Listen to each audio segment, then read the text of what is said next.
I now call to speak Jake Pugh, who is our prospective parliamentary candidate for the constituency of Richmond Park in Surrey.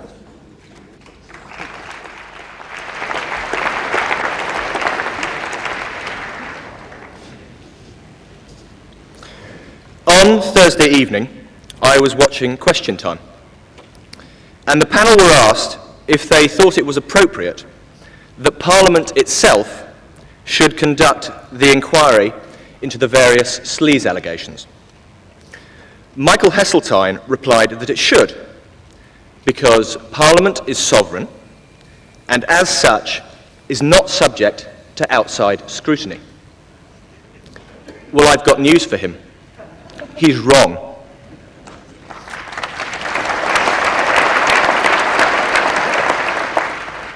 In 1990, it was established the Treaty of Rome is, and I quote, "the supreme law in this country, taking precedence over acts of Parliament. Freedom and democracy are the soul of this country. We grant power to the government on the basis that it is returned to us in full after 5 years."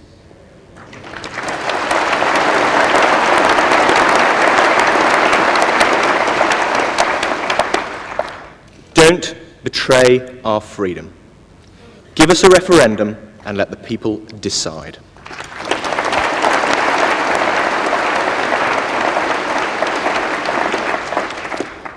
I'm very pleased now to introduce Mark Slater.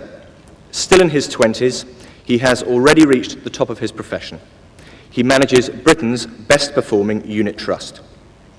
When not fishing for salmon, he lives in Pimlico in South London and is the prospective parliamentary candidate for the constituency of Battersea. Ladies and gentlemen, Mark Slater.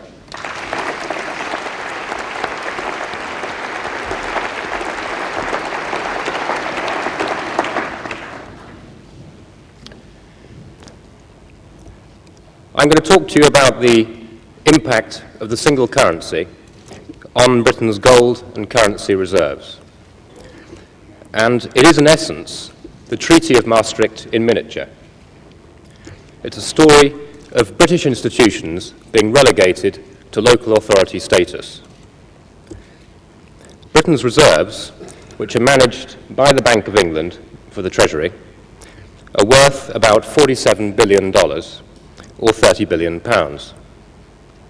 That includes 18.4 million ounces of gold, worth over $5 billion. If Britain joins Stage 3 of European Monetary Union, she will lose control over all these assets.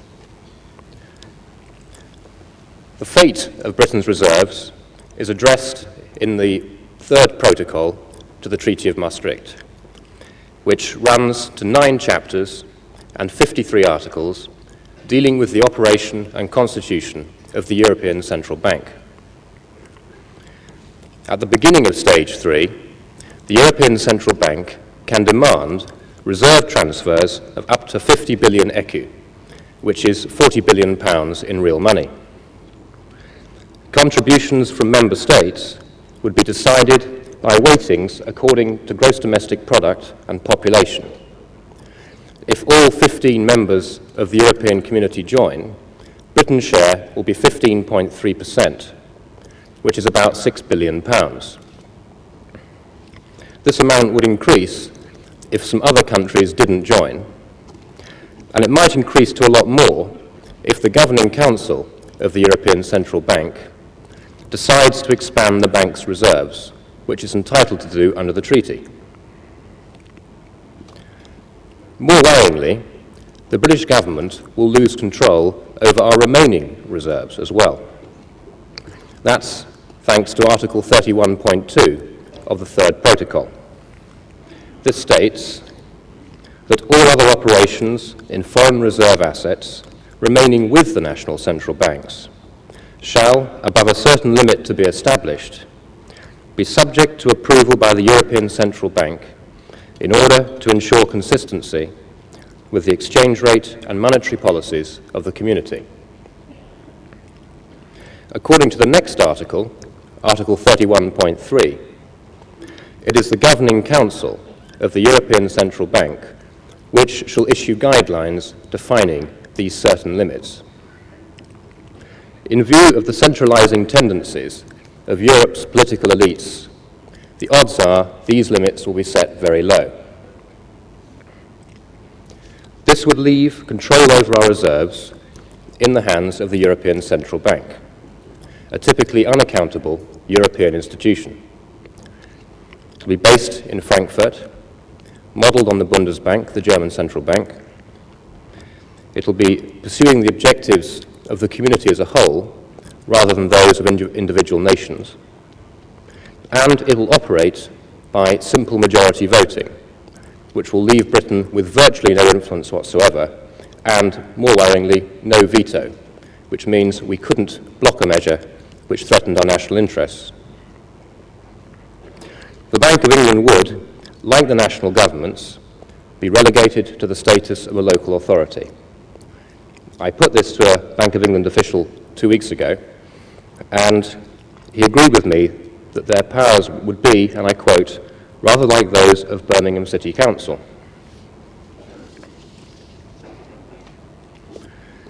But what happens if Britain decides to leave the European Union at a later date? Well, in that case, we might well find it difficult to get our money back. That's because there's no specific provision for the return of the reserves transferred to the European Central Bank. Britain would have a claim which would be equivalent to the reserves that have been transferred, but actually collecting would be another matter altogether. The validity of our claim would depend upon whether Britain was regarded as a sovereign state in international law. The recent breakup of Yugoslavia shows what a quagmire this area of law is. In fact, in the years since Yugoslavia has been breaking up, there is still no accurate account of who owes what to whom. It's also a grey area of the treaty itself, which regards any country wanting to leave the European Union as totally inconceivable. This should be resolved now, and preferably not by Chancellor Kohl.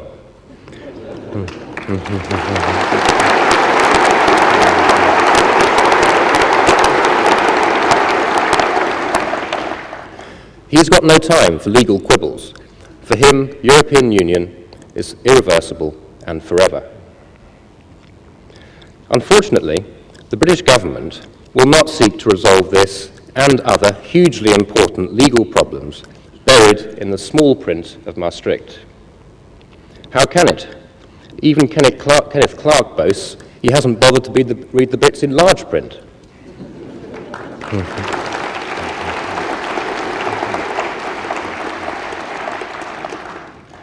The government cannot bear to face these embarrassing questions. It would prefer them to be settled by Kohl, or perhaps by the highly political European Court. What a contrast with 1940. In 1940, retaining control over our reserves was considered so important by the government of the day that the bulk of our gold was shipped to America for safekeeping. Some of it was used to buy American weapons, ships and oil, in order to help preserve the freedom and the way of life of the British people.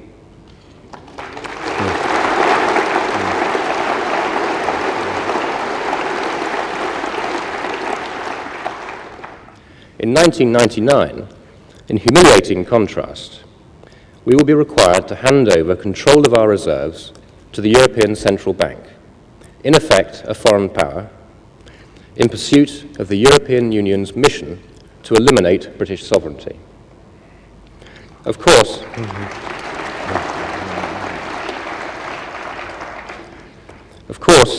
the government has no right to surrender our reserves or our sovereignty. They're not theirs to give away.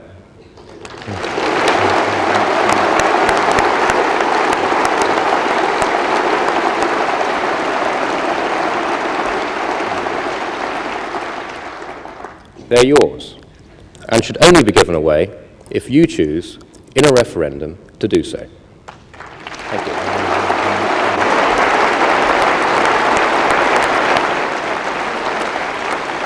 I now call to speak